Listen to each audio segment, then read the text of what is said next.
Para disculpar la debilidad propia, todos se excusan con la ajena, pues comiencen los que se excusan a ser fuertes, y no habrá pronto débiles que den razón para excusarse. Existen diferentes versiones sobre el origen de las lecturas de tabaquerías. Una de ellas cuenta la historia de un presidiario habanero ubicado en los terrenos del actual Hospital Hermanos Almejeiras, donde era costumbre que los curas leyeran pasajes bíblicos a los reos para darles tranquilidad espiritual. Otra señala que el dueño de unos cultivos de café descubrió que los obreros se concentraban mejor si se les leía mientras seleccionaban las semillas. Lo cierto es que con similares propósitos, el 21 de diciembre de 1865 se realiza la primera lectura de tabaquería en Cuba.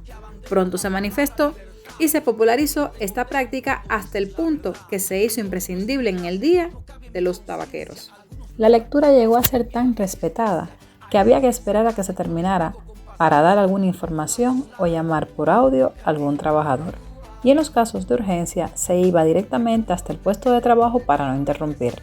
Y hasta las secretarias de la sección sindical debían informar a la comisión de lectura los días programados para realizar las asambleas.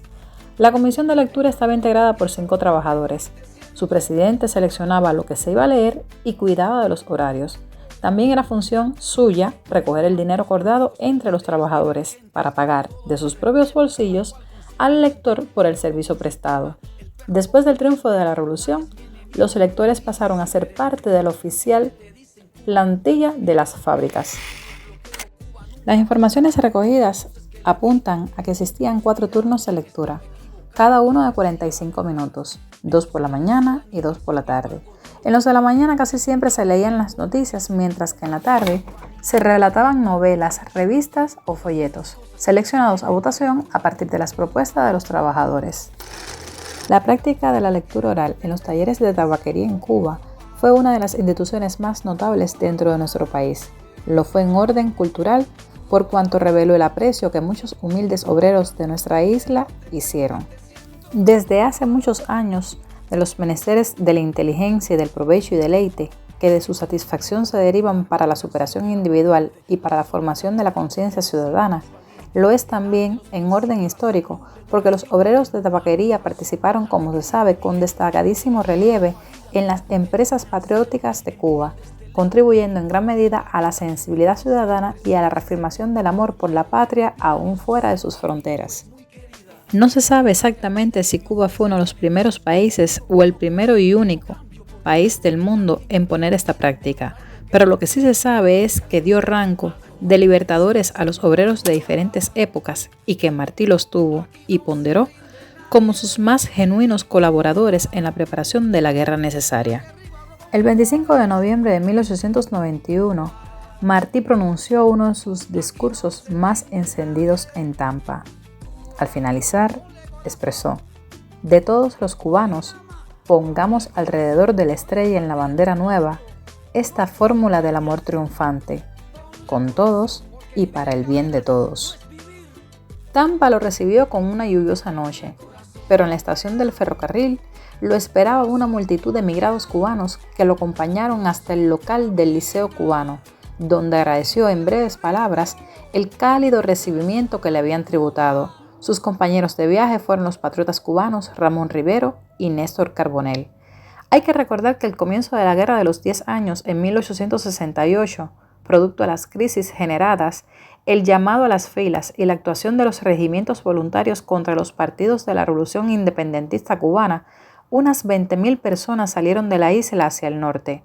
Muchos de estos eran tabacaleros y se asentaron en regiones como Tampa, Cayo Hueso, Nueva Orleans y Nueva York, motivados también por la similitud del clima y las previas comunidades cubanas que se habían desplazado en los años 30 del siglo XIX hacia los Estados Unidos. Rememorando su discurso sobre los pinos nuevos, el 27 de noviembre de 1891 citamos: era el paisaje húmedo y negruzco, y en lo alto de las nubes desgarradas, un pino desafiando la tempestad erguía entero su copa.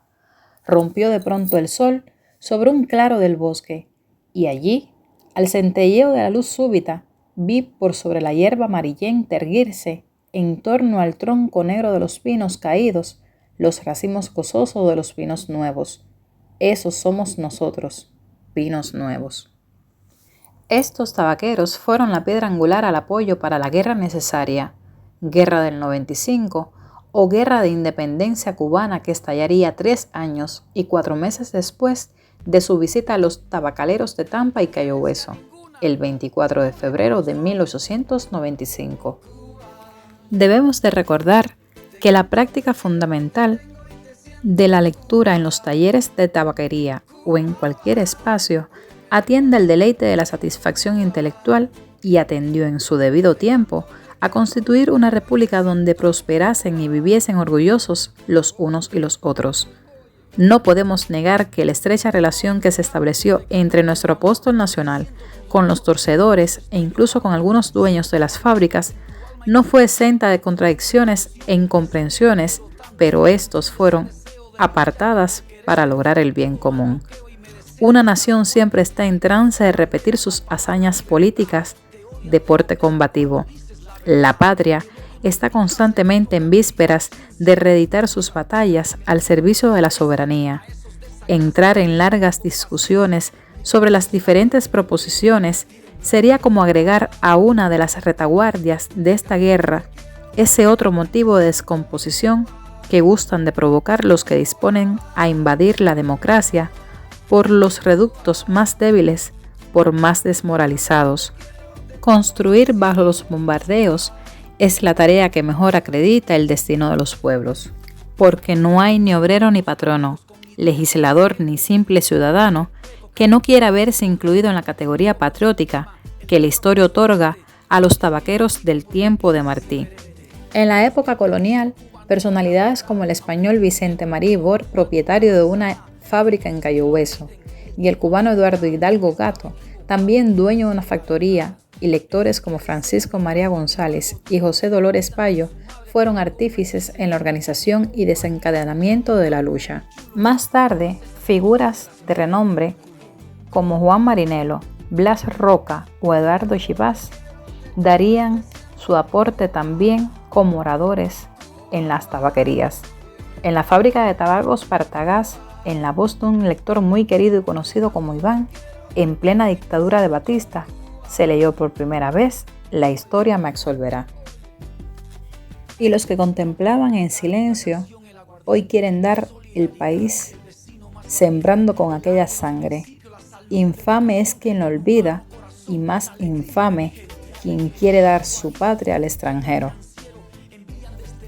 Hoja tras hoja de papel consumo, rasgos, consejos, iras, letras fieras que parecen espadas, lo que escribo. Por compasión lo borro, porque el crimen es al fin de mis hermanos. Huyo de mí, tiemblo del sol, quisiera saber dónde hace el topo su guarida, dónde oculta su escama la serpiente, dónde sueltan la carga los traidores, y donde no hay honor sino ceniza. Allí, mas solo allí, decir pudiera lo que dicen y viven, que mi patria piensa en unirse al bárbaro extranjero. Yo callaré,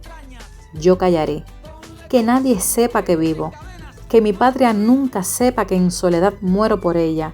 Si me llaman, iré, yo solo vivo, porque espero a servirla. Así muriendo, la sirvo yo mejor que husmeando el modo de ponerla a los pies del extranjero.